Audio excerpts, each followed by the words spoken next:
स्वर्णोदयदीप्तिम् अखिलभुवनचैतन्यप्रसारम्। నమస్కారం, మన ధర్మం కార్యక్రమానికి స్వాగతం. ఇవాళ మన ధర్మం కార్యక్రమంలో మన ధర్మ సందేహాలను నివృత్తి చేసేందుకు మనతో పాటు ఉన్నారు ప్రముఖ ఆధ్యాత్మికవేత్త, ధర్మశాస్త్ర నిపుణులు, మనందరికీ సుపరిచితులైనటువంటి బ్రహ్మశ్రీ డాక్టర్ కాకునూరి సూర్యనారాయణమూర్తి గారు. గురుగారు నమస్కారం. నమస్కారం అమ్మా. గురుగారు, ఈ రోజు నుంచి యాదగిరిగుట్టలో బ్రహ్మోత్సవాలు ప్రారంభం అవుతున్నటువంటి నేపథ్యంలో యాదగిరిగుట్ట నరసింహస్వామి స్వరూప వైభవం గురించి వివరిస్తారా? తప్పకుండా. లక్ష్మీ నరసింహ మమదేహి కరావలంబం. యాదగిరి లక్ష్మీ నరసింహస్వామినే నమః. యాదాద్రి యాదగిరి, యాదగిరీశుడు లక్ష్మీ నారసింహుడు. ఈ స్వామి ఇక్కడ విజయం చేయడం వెనక అనేక కథనాలు, స్థల పురాణాలుగా సుప్రసిద్ధమైనవి బహుళ ప్రచారంలో ఉన్నాయి. నవనారసింహ క్షేత్రంలో ప్రహ్లాదవరదుడైనటువంటి ఆ నరసింహస్వామి తన విశ్వరూపంతో ఉదయము సాయంత్రము కాకుండా, ఏ ఆయుధాలు లేకుండా, ఎలాంటి నియమాలతో తనకు మరణం కావాలి అని హిరణ్యకశ్యపుడు కోరుకున్నాడో ఆ నియమాలన్నింటినీ కూడా అనుసరిస్తూ ఉగ్ర రూపంతో ఆ హిరణ్యకశ్యప సంహారం చేసిన అనంతరం తీవ్రమైనటువంటి ఆగ్రహ రూపంతో బయలువెడలి ఆ అడవులలో సంచారం చేస్తున్నాడు. అతి తీవ్రమైన ఆ స్వరూపాన్ని నియంత్రించే శక్తి లేదు. ఆ సమయంలో పరమేశ్వరుడు కూడా శరభావతారం అనే ఒక అవతారాన్ని ధరించి, శివుడు కూడా అవతారాలు ధరించాడు అని మనకు రుద్రపురాణం వివరిస్తుంది. శివపురాణంలో కూడా అనేక కథలు ఉన్నాయి. లింగ పురాణంలోనిది ఈ కథ. శరభావతారం అనే పేరిట శివుడు కూడా నృసింహరూపం వలె, అంటే నరసింహదేహం, సింహస్వరూపం, రెక్కలతో ఆకాశం నుంచి దిగివచ్చి స్వామి సన్నిధానంలో కనిపించి నరసింహస్వామి వారి ఆగ్రహాన్ని తగ్గించగలిగాడు అని లింగ పురాణం వివరిస్తుంది. మరుక్షణమే ప్రహ్లాదుడు స్వామివారిని స్తోత్రం చేస్తాడు. నరసింహస్వామి వారిని ప్రహ్లాదుడు చేసిన స్తోత్రం శ్రీమన్ మహాభాగవతంలో మనం చూడవచ్చు. ఈ స్తోత్రం వింటే సమస్త రోగాలు తొలగిపోతాయి అని ఫలశ్రుతి.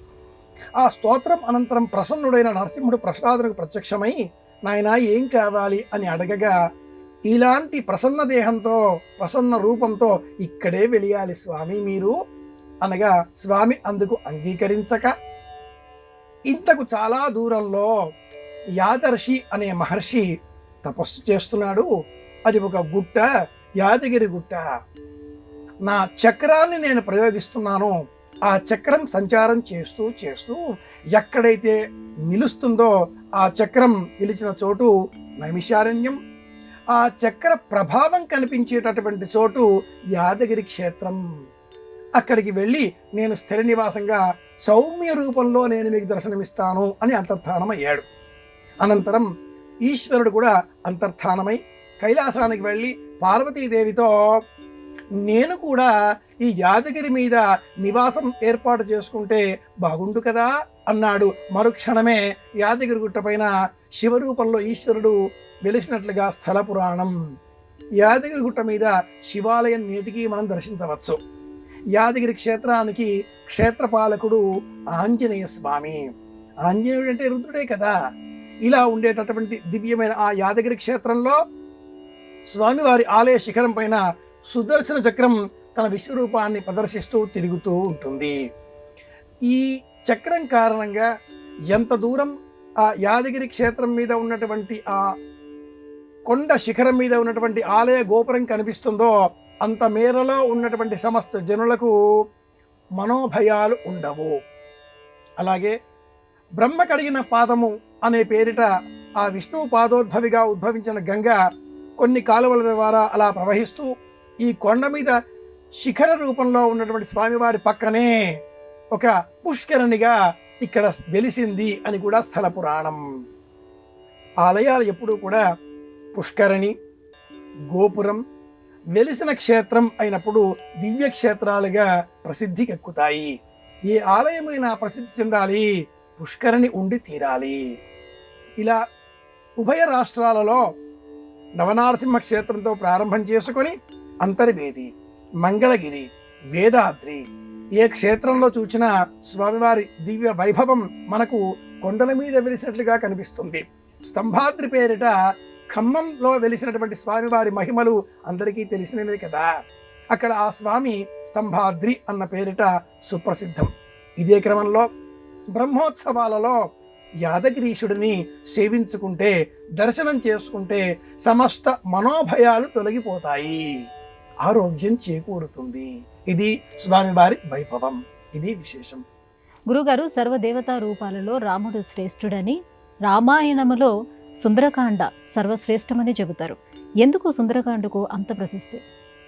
రామాయణం, భారతం, భాగవతం ఈ మూడింటిలో రామాయణాన్ని, సంస్కృత రామాయణాన్నే మనం పారాయణం చేస్తూ ఉంటాం. భాగవతం విషయం వచ్చేసరికి తెలుగు భాగవతం, పోతన్న భాగవతాన్ని కూడా పారాయణం చేస్తూ ఉంటాం. మహాభారతం విషయం వచ్చేసరికి ఎవరు మహాభారతాన్ని పారాయణ చెయ్యరు, జ్ఞానం కోసం చదువుతూ ఉంటారు.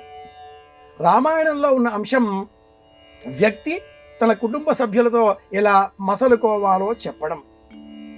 భారతంలో ఉన్న విషయం వ్యక్తి సమాజంలో తోటి వారితో ఎలా మెలగాలో నేర్చుకోవడం.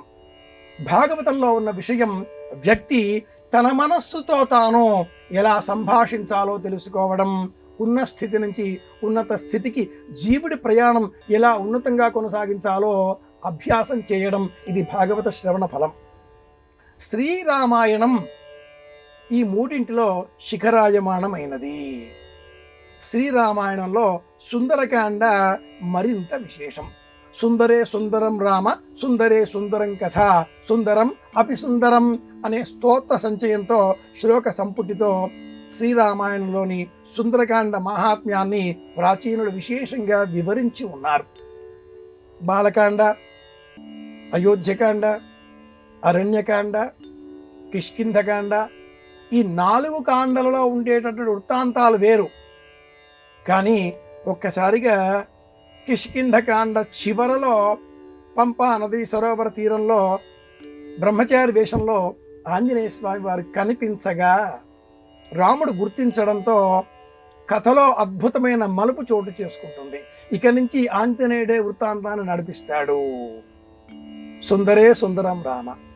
ప్రారంభమే సుందరకాండ ఎంత సుందరంగా వర్ణనతో ప్రారంభమవుతుంది అంటే, మహేంద్రగిరి పైన ఉన్నటువంటి ఆ ఆంజనేయుల వారు ఒక్కసారిగా ఉత్సాహంతో 2 చేతులు పైకెత్తి తండ్రిని తలుచుకుని నమస్కరించి ఆ 2 చేతులు పర్వతానికి తాకి హుమ్ అనే శబ్దం చేయగా పర్వతమంతా జలధరించింది. పర్వతం మీద ఉన్న చెట్ల పుష్పాలన్నీ కూడా రాలి ఆ స్వామివారి మీద పడడంతో స్వామి కదిలే పూల రథం వలె మారిపోయాడు. ఆ గిరి పర్వత సానువులలో ఉన్నటువంటి సమస్త క్రూర జంతువులు భయకంపితంతో ఏం జరిగింది అంటూ నిశ్చేష్టితం కాగా, ఒక్క ఉదుటున స్వామి గాలిలోనికి ఎగరగా కదిలే పూల రథం వలె, పూల వనం వలె స్వామి భాషించాడు. ఇది సుందరకాండలోని మొదటి సర్గలో ఉండే మొదటి వర్ణన. ఇది మొదలుగా మైనాక పర్వతం వర్ణన, లంకానామ రాక్షసి వర్ణన, సింహిక వర్ణన, లంకానగర వర్ణన, పుష్పక విమానం వర్ణన, అశోకవనం శోకమే లేనటువంటి చోటు వర్ణన. సమస్తము సుందరంగా, అతి సుందరంగా ఉంటుంది. చిట్ట చివరికి సీతా దర్శనం చేసి తిరిగి వచ్చిన అనంతరం కూడా జయత్యతి బలో రామో లక్ష్మణస్య మహాబల చెప్పబడినటువంటి 5 మహాజయమంత్రాలలో 4 జయమంత్రాలు సుందరకాండలోనివే. కనుక సుందరకాండ పారాయణం చేస్తే, చదివితే, స్మరిస్తే సమస్త జయాలు మనకు కలుగుతాయి. ఆధునిక దృష్టితో ఆలోచిస్తే కథానాయిక సీత, కథానాయకుడు రాముడు, ప్రతినాయకుడు రావణుడు. ప్రతినాయకుడు మన భాషలో విలన్ అనుకుందాం. కథానాయికని తీసుకువెళ్ళి ఎక్కడో దాచిపెట్టాడు. కథానాయిక ఎక్కడ ఉందో కథానాయకుడికి తెలిసిన మరుక్షణం ఏం మిగులుతుంది? మన భాషలో క్లైమాక్స్, యుద్ధం, ఇంకేమీ లేదు. ప్రతినాయకుడికి ఓటమి తప్పదు. సీత జాడలు తెలిసిన మరుక్షణం రావణుని అంతం నిశ్చయమైంది. కనుకనే సుందరంగా సుందరకాండ చదవాలి. సుందరకాండలో 13వ సర్గ మనోవ్యాకులతతో ఉండేటటువంటి వారు పారాయణం చేయాలి. ఒక్కొక్క సర్గకు ఒక్కొక్క వృత్తాంతం, సందర్భం సమయోచితంగా చెప్పబడి ఉన్నాయి. డబ్బు కావాలి, త్రిజటా స్వప్నం చదవండి. భయం తొలగిపోవాలి, 13వ సర్గ చదవండి. ఉద్యోగ అవకాశాలు పెరగాలి, బాగా చదువు రావాలి, 2వ సర్గ పారాయణం చేయండి. ఇలా ప్రతి సర్గకు విశేషంగా మనకు చెప్పబడి ఉన్నాయని ఇవన్నీ అనేక విషయాలు. గురుగారు, ఏకోపచారం, దశోపచారం, షోడశోపచారం ఇట్లా ఉపచారాలు అనేవి పలు విధాలు. దైవారాధనలో ఈ ఉపచారాల యొక్క ప్రత్యేకత ఏమిటి?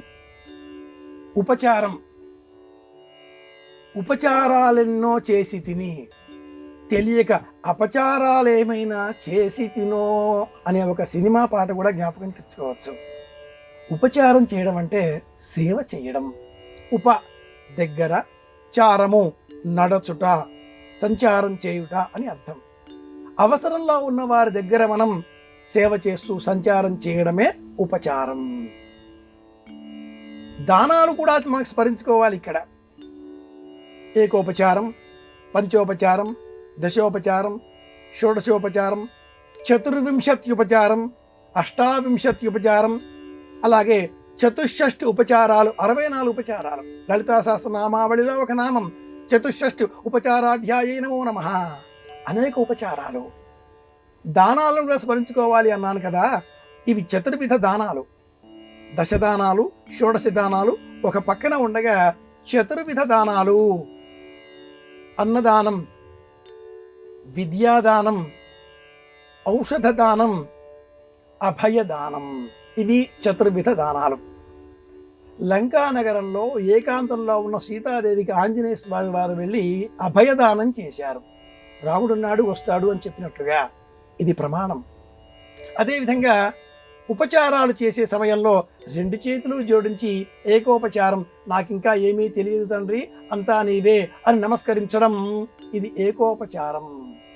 అభయదానం ఎంత పుణ్యఫలమో ఏకోపచారం అంత పుణ్యదాయకం. కొండంత దేవుడికి కొండంత పత్రి పెడతామా? లేదుగా. యథాశక్తి. దానికే పరికల్పన అని పేరు. లం పృథివీ తత్వాత్మనే గంధం పరికల్పయామి. ఈ భూమికి గంధవతి అని పేరు. దేవతారాధన ఉపచారాలలో మనకు తెలిసి ఆవాహయామి, ఆసనం, పాదయో పాద్యం, అర్ఘ్యం, స్నానం, ధూపం, దీపం, నైవేద్యం, పుష్పాలు, ఇలా అన్నీ చెబుతూ ఉంటాం 16. ఇందులో ప్రధానమైనవి గంధం. ఈ భూమికి గంధవతి అని పేరు. స్వామికి గంధం మనం సమర్పించడం ఏమిటి? ఈ భూమి సమస్తం ఆయన్నే. గంధవతి. శ్రీరామాయణంలో సీతాదేవి భూమి బొట్టు పెట్టుకుంది అని మొల్ల వివరిస్తుంది, మొల్ల రామాయణంలో, సుందరకాండలోనే. అలా లం పృథివీతత్వాత్మనే గంధం పరికల్పయామి, ఆకాశతత్వాత్మనే, ఇలా చెప్పుకుంటే అన్నీ పరికల్పన చేయడం, ఏమీ లేవు, అంతా స్వామి నీవే అని చెప్పడం. హృదయాన్ని స్వామికి సమర్పించడమే, లేక ఏ దైవాన్ని మనం అర్చిస్తున్నామో ఆ దైవానికి సమర్పించడమే ఉపచారం. తెలియక చేసిన అపచారాలన్నీ కూడా తొలగించేటటువంటి శక్తి ఏకోపచారం అయిన నమస్కారానికి ఉంది. ఇది గొప్పనైనటువంటి ఉపచారం. కనుకనే చిట్ట చివర ఇది ఫలశ్రుతి అని చెప్పి ఏదో ఒక పండో, ఫలమో, పుత్రమో, పుష్పమో చేతబుచ్చుకొని ఆవాహనం నజానామి నజానామి విసర్జనం ఏవం ధ్యాత్వా మహాదేవ యథాయోగ్యం తథా కురు ఇది పుష్పం లేదా ఫల సమర్పణం ఇచ్చేయాలి. ఇలా చేయడమే అభయదానంగా మనం భావన చేయవచ్చు, దానంగా గుర్తించవచ్చు, ఏకోపచారంగా కూడా స్వీకరించవచ్చు. శక్తి కొలది పూజ, నీటి కొలది ఆచారం, బలం కొలది మంత్రం. ఇది శాస్త్రం చెప్పే ఒక మాట. మన శక్తి ఎంత ఉందో అంత మేరకు మనం పూజ చేద్దాం. ఏకోపచారం నుంచి 64 ఉపచారాల వరకు యథాశక్తి ఆచరించవచ్చు. ఈ సంప్రదాయం అందించిన ఒక విధానం. గురుగారు, పంచమహావృక్షాలలో మేడి చెట్టు ఒకటి. మేడి చెట్టును దత్తాత్రేయ స్వరూపంగా భావించడంలో ఆంతర్యం ఏమిటి? పంచమహావృక్షాలు జమ్మి, మేడి, మర్రి, రావి, జువ్వి. ఈ 5ంటికి పంచమహావృక్షాలు అని పేరు. వేదంలో చెప్పబడ్డ పంచమహావృక్షాలు అవి వేరే. ఆ వృక్షాలన్నీ కూడా మనకు పంచవిధ రూపాలలో స్వామిని స్మరించే విధంగా పారిజాత వృక్ష సంబంధితమైనవిగా వివరింపబడి ఉంటాయి. సంపెంగ, జాజి, చెంపకం, మరువం, పారిజాతం. భౌతికంగా ఈనాటి కాలంలో మనం గమనించేటటువంటి పంచమహావృక్షాలు మేడి, జువ్వి, రావి, మర్రి. ఈ క్రమంలో మేడి చెట్టును దత్తాత్రేయుడికి ప్రతీకాత్మకంగా మనం భావన చేస్తూ ఉంటాం. వృక్షాల అన్నింటి ప్రస్తావన వేదంలో ఉంది. ఒక్క మేడి చెట్టు పండు, మేడి పండు, అందులో ఉండే విత్తనం అది మనకు కనపడదు. ఆవగింజంతా, ఆ ఆవగింజంతా ఉన్న మేడి చెట్టు వృక్షం యొక్క ఆ పండు సంబంధించిన అందులో ఉండేటటువంటి ఆ బీజం విత్తనంలో అంత పెద్ద మేడి చెట్టు దాగి ఉంది అని ఉపనిషత్తులలో ఒకానొక ఉపనిషత్తులో శిష్యుడికి గురువు బోధిస్తాడు. నాకు ఈ చిన్న చివరన ఒక విత్తనం లభించింది, ఆవగింజ కంటే కూడా చిన్నగా ఉంది అన్నప్పుడు ఆ గురువు ఈ ఆవగింజ కంటే కూడా చిన్నగా ఉన్నటువంటి ఈ విత్తనంలో నేను అంత మహావృక్షాన్ని చూస్తున్నాను అని వివరిస్తాడు. మేడి చెట్టుకు ఆద్యంతములు లేవు, అనంతమైన వృక్షం ఇది. బ్రహ్మ, విష్ణువు, మహేశ్వరుడు ముగ్గురి కూడా మనం ఈ చెట్టు కిందనే స్మరించే ప్రయత్నం చేస్తూ ఉంటాం. అలాగే ఈ చెట్టును దత్తాత్రేయుడి ప్రతీకాత్మకంగా అని ఎందుకు స్వీకరించాలి అన్నప్పుడు మధుసూదన సరస్వతి అనే పండితుడు ఎందుకు ఈ వృక్షాన్ని మనం చూడాలి అనే ప్రశ్న వేసిన నామధారకుడితో సిద్ధుడు ఇలా చెప్పాడు అని వివరిస్తూ, ప్రకృతిలో ఈ ఒక్క చెట్టు మాత్రమే పుష్పించకుండా కాండానికే పండ్లు వచ్చేలాగా మనకు అనుగ్రహిస్తుంది. కాండం భగవద్భక్తి, కొమ్మలు లోక సంబంధితములు. భక్తులు భగవంతుడిని ఆశ్రయించాలి, పరమాత్ముడు అనుగ్రహిస్తాడు. ఇలా బోధించే వృక్షం ఒక్క మేడి చెట్టు కనుకనే ఔదుంబర వృక్షం ఈ చెట్టు కింద అంటూ మనకు గురుచరిత్ర వివరిస్తుంది. నీతి శాస్త్రంలో కూడా ఈ చెట్టు ప్రస్తావన మరో చోట వస్తుంది. ఔదుంబరాని వృక్షాన్ని శ్వేతవర్ణంచ వాయసం జలమధ్యే మత్స్యపాదం ననారీ హృదయ స్థితం. ఇది ఆ నీతి శ్లోక వాక్యం. ఏమిటి ఉద్దేశ్యం అంటే, మేడి చెట్టు పువ్వులు కనిపించవు, ఇది నిజం. తెల్లని కాకులు కూడా కనిపించవు, ఇది కూడా నిజం. నీటిలో ఈదేటటువంటి చేప మొప్పలు కూడా కనిపించవు, ఇది ఎంత నిజమో. ఒక మహిళ మనసులో ఎటువంటి ఆలోచనలు తిరుగుతున్నాయో కదులుతున్నాయో పరమాత్ముడు కూడా ఊహించలేడు, ఇది 4వ నిజం అంటూ నీతి శాస్త్రం వివరిస్తుంది. జాగ్రత్తగా మసలుకోండి అని బోధ చేస్తుంది. అలాగే మేడి చెట్టు చాలా పలుచనైనటువంటిది, చూడడానికి మహావృక్షంగా ఉంటుంది, కానీ ఏ విధంగానూ కూడా బలంగా ఉండదు. భగవంతుడు కూడా విశ్వరూపంతో కనిపిస్తాడు, కానీ అత్యంత సులభంగా మనం ప్రార్థన చేస్తే చాలు కరిగిపోతాడు, పొంగిపోతాడు, అనుగ్రహాన్ని కురిపిస్తాడు. కనుకనే బ్రహ్మ, విష్ణు, మహేశ్వరులు విడివిడిగా కాకుండా ముగ్గురిని ఒకే రూపంలో మనం అర్చించే క్రమంలో ఔదుంబర వృక్షం రూపంలో స్తోత్రం చేసినట్లయితే ఆ స్వామి అమృతమయమైన హృదయంతో మన కోరికలు నెరవేరుస్తాడు. ఇది శాస్త్రం. గురుగారు చాలా చక్కగా వివరించారు. ఇక మరో సందేహం ఏంటంటే, నవగ్రహాలలో ఒకటైన శని భగవాని యొక్క అనుగ్రహం కోసం నువ్వుల నూనెతో అభిషేకం చేస్తారు. ఈ నువ్వులకి శని భగవానుడికి ఉన్నటువంటి సంబంధం ఏంటి? నువ్వులు నిజానికి ప్రకృతిలో ఉన్నటువంటి సూర్యకాంతిని అధిక భాగం తమలో నిక్షిప్తం చేసుకునే శక్తి కలిగి ఉన్నవి. ఈ నువ్వు గింజ అనే దినుసు ఎలాంటిది అంటే, మనిషిని కూర్చొనివ్వదు, వేగిరం వేగిరం వేగిరం అంటూ త్వర పెడుతుంది. శని గ్రహానికి నువ్వు గింజ ప్రతీక, అలాగే కుజగ్రహానికి ప్రతీక బెల్లం. బెల్లము నువ్వు గింజలు కలిపి నువ్వుల ఉండలు సిద్ధం చేసి స్వీకరించినట్లయితే మనిషిలో బద్ధకం పోతుంది, వాయిదా వేసే స్వభావం తొలగిపోతుంది. శనిగ్రహం కారకంగా మనకు వచ్చేటటువంటి వ్యాధి వాయిదా వేసే లక్షణం. ప్రతిదాన్ని వాయిదా వేస్తూ ఉంటాం. అలసట, బద్ధకం, పోస్ట్పోన్ మెంటాలిటీ, తర్వాత చూద్దాములే అనుకోవడం, అశుభ్రంగా అశుచిగా ఉండడం, దేనికి ఉత్సాహం లేకపోవడం, నిరుత్సాహంగా ప్రవర్తించడం, ప్రతిదాన్ని నిర్లిప్తంగా చూడడం, ఇవన్నీ కూడా శనిగ్రహ కారణంగా ఏర్పడేటటువంటి వ్యతిరేక లక్షణాలు. వ్యతిరేకతను పోగొట్టాలి, సానుకూలమైన దృక్పథం పెంచుకోవాలి. అంటే శనిగ్రహానికి సంబంధించినవిగా ఆ దోషాన్ని పోగొట్టే గుణ సంయుతమైనటువంటి స్వభావం గల వస్తువును, దినుసును జ్యోతిష శాస్త్రం ప్రతీకాత్మకంగా అందించింది. శనిగ్రహ దోషం తొలగించుకోవడం కోసం నువ్వులు లేక నువ్వు గింజలు, నువ్వుల నూనె, ఏదో రకంగా నువ్వులను వినియోగించినట్లయితే అపూర్వమైనటువంటి శక్తిని మనం పొందగలుగుతామంటే అర్థం ఉత్సాహం లభిస్తుంది. ఇది తాత్పర్య భావన. మందకొడితనం తొలగించుకోవడం అనేటటువంటి లక్షణం కోసమే మనం నువ్వులను వినియోగించాలి. శరీరం అంతా కూడా నువ్వుల నూనె అలదుకొని స్నానం చేయడం, నువ్వులను దంచి ఆ ఉండతో రాచుకొని స్నానం చేయడం, ఇందువలన శిశిర ఋతువులో ఆకులు రాలిపోయే స్వభావం, శిశిర ఋతువులో శరీరం ముడతలు పడే స్వభావం, శిశిర ఋతువులో తీసుకునేటటువంటి నీరు త్వరగా ఆవిరైపోయి అతిదాహతితో బాధపడేటటువంటి స్వభావం, వీటిని తొలగించేటటువంటి శక్తి నువ్వులకు కలదు. కనుకనే సంక్రాంతి మొదలుగా ఉగాది వరకు వివిధ సందర్భాలలో నువ్వులను స్వీకరించాలి అంటుంది శాస్త్రం.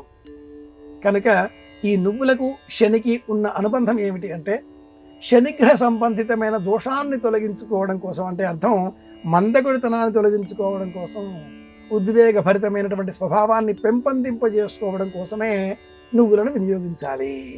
ఇది శాస్త్రం. గురువుగారు, దేహమే దేవాలయం అని అంటారు. అదే దేహంతో మనం ఆత్మ ప్రదక్షిణ చేస్తాం. ఈ ఆత్మ ప్రదక్షిణ యొక్క ప్రత్యేకత ఏమిటి? దేహమే దేవాలయం, జీవుడే సనాతన దైవం. దేహో దేవాలయ ప్రోక్తో జీవో దేవసనాతన త్యజేత్ అజ్ఞాన నిర్మాల్యం సోహం భావేన పూజయేత్. ఇది పూజించే విధానం. సోహం హంస, హంస అంటే ప్రాణం.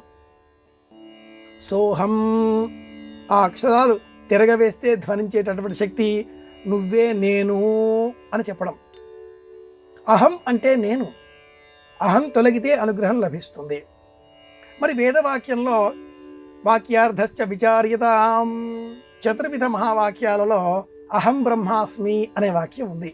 నేనే బ్రహ్మమును అని తెలుసుకోవడం. నేనే బ్రహ్మమును అని తెలుసుకున్న అనంతరం ఇక అజ్ఞానం ఉండకూడదు. నేను చెప్పిందే శాస్త్రం అన్నతో మళ్ళీ అహంకారం చేరుతుంది. ఇది తొలగించుకోవడం కోసమే మనం చేసే ప్రయత్నం. దేహో దేవాలయ ప్రోక్తో అని చెప్పే ఈ శ్లోక వాక్యంలో మనకు బోధాయనోక్తమైన ఈ శ్లోకం ఏం చెప్తుంది అంటే శరీరమే దేవాలయం, లోన ఉన్న ఆ జీవుడు ప్రాణశక్తి పరమాత్మ చైతన్య స్వరూపం. మనకంటే ఎక్కువ శక్తి ఉన్న చోటకి వెళ్ళి ప్రదక్షిణ చేస్తాం. ఆలయం అది పెద్ద శక్తి. గర్భాలయంలో అర్చకుడు లక్షలాదిగా జపం, అభిషేకాలు, పూజలు, శక్తి కేంద్రీకృతం చుట్టూ వెళ్ళి ప్రదక్షిణ చేస్తాం. మన ఇంట్లో అర్చన చేసే సమయంలో ఎదరగా శివలింగం, శ్రీమాత, శ్రీచక్రం, చిత్రపటం ఏదో ఒకటి పెట్టుకొని కుంకుమారాధన, పుష్పారాధన సమష్టిగా చేసి మనలో ఉండే శక్తిని అక్కడ ఆరోపితం చేయడంతో ఆ ఎదరగా ఉన్న స్వరూపం మనకంటే పెద్దదిగా మారుతుంది. ఇక్కడ ప్రదక్షిణ చేయాలి. వరలక్ష్మి వ్రతంలో కూడా వ్రతం చివరలో 9 ప్రదక్షిణాలు, ఆ మధ్యలో మనం అర్చన చేసిన ఆ అమ్మవారు చుట్టూరా తిరగాలి అని ఉంటుంది. దేవాలయాలలో దేవాలయం చుట్టూరా ప్రదక్షిణలు చేయాలి, ఆత్మ ప్రదక్షిణ చేయకూడదు. అగ్నిహోత్రం చేసే సమయంలో అగ్నిహోత్రం చుట్టూరా ప్రదక్షిణ చేయాలి, ఆత్మ ప్రదక్షిణ చేయకూడదు. ఇంటిలో పూజాదికాదులు, వ్రతాదులు చేసిన సమయంలో ఎదరగా ఉండే అర్చామూర్తి చుట్టూరా తిరిగే అవకాశం ఉంటే చెయ్యాలి. లేని ఎడల ఆ అర్చనలో ఒక నాణ్యం, ఒక చిన్న ప్రతిమ ఏర్పాటు చేసుకుంటాం.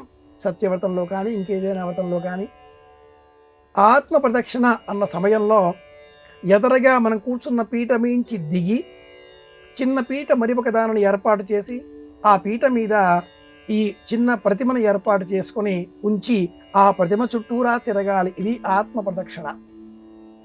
లేదా సంధ్యావందనాదిగాదులు చేసేటటువంటి అర్హత గలవారు వారి చుట్టూ వారు ప్రదక్షిణ చేస్తారు. ఉద్యంతమస్తంజంతమాదిత్యమభిధ్యాయం అని చెబుతారు. ఎదరగా ఏ దైవం లేదు. దేహమే దేవాలయం అని చెప్పే ఉపాసన సంధ్యోపాసన. అప్పుడు మాత్రమే వారు చేసేది మాత్రమే ఆత్మ ప్రదక్షిణ త్రయం. ఇతర సందర్భాలలో మన ఆత్మ చుట్టూ మనం తిరగడం ఏమిటి అనే అనుమానం కలుగుతుంది. అంతటి జ్ఞానం పొందడం కోసమే విగ్రహ సాధన. ఎవరైనా పరమపదానికి వేంచేపు చేసినప్పుడు ఆ పార్థివ దేహం అలా మోపు పైన పరుండ చేసినప్పుడు కూడా ప్రదక్షిణ చేస్తూ ఉంటాం ముమ్మార్లు. అక్కడ శక్తి ఏదైనా మనకు సంబంధించినది ఉంటే చేరుతుంది, మన శక్తి ఏదైనా ఉంటే చేరడంతో ఆ శక్తి పునరుజ్జీవనం పొందుతుంది. ఇలాంటి అనేక సందర్భాలలో ప్రదక్షిణ అనేటటువంటి సందర్భాన్ని మనం జ్ఞాపకం తెచ్చుకోవచ్చు. ప్రాగ్ ఆరభ్య దక్షిణేన వర్తనం, ఇది కూడా ఒక విధమైనటువంటి నిర్వచనం. ప్రాచీ ఉదీచి, తూర్పుగా ప్రారంభం చేసుకొని ఆ తదుపరి ఆగ్నేయం, దక్షిణం, నైరుతి, పడమర, వాయువ్యం, ఉత్తరం, ఈశాన్యం ఇలా పూర్తి చేయడమే ప్రదక్షిణ. వివిధ ఆలయాలలో వివిధ సంఖ్యలలో ప్రదక్షిణ చేయాలి అనేటటువంటి సూక్ష్మ విచారాన్ని ఆచారకాండ అనే ప్రత్యేక గ్రంథం తెలియజేస్తుంది. శాస్త్రం తెలుసుకుని ప్రవర్తిస్తే తప్పక మనకు ప్రయోజనం చేకూరుతుంది. గురుగారు, ఇవాళ మన ధర్మం కార్యక్రమంలో మాకు వచ్చినటువంటి ఈ ధర్మ సందేహాలన్నీ కూడా నివృత్తి చేసినందుకు ధన్యవాదాలండి. కృష్ణార్పణం. ఇది ఇవాళ మన ధర్మం కార్యక్రమం. రేపటి మన ధర్మం కార్యక్రమంలో మళ్ళీ కలుసుకుందాం. నమస్కారం. ఈ కార్యక్రమాన్ని తిరిగి చూడాలనుకుంటే www.youtube.com/@ETV Life Spiritual లో చూడవచ్చు.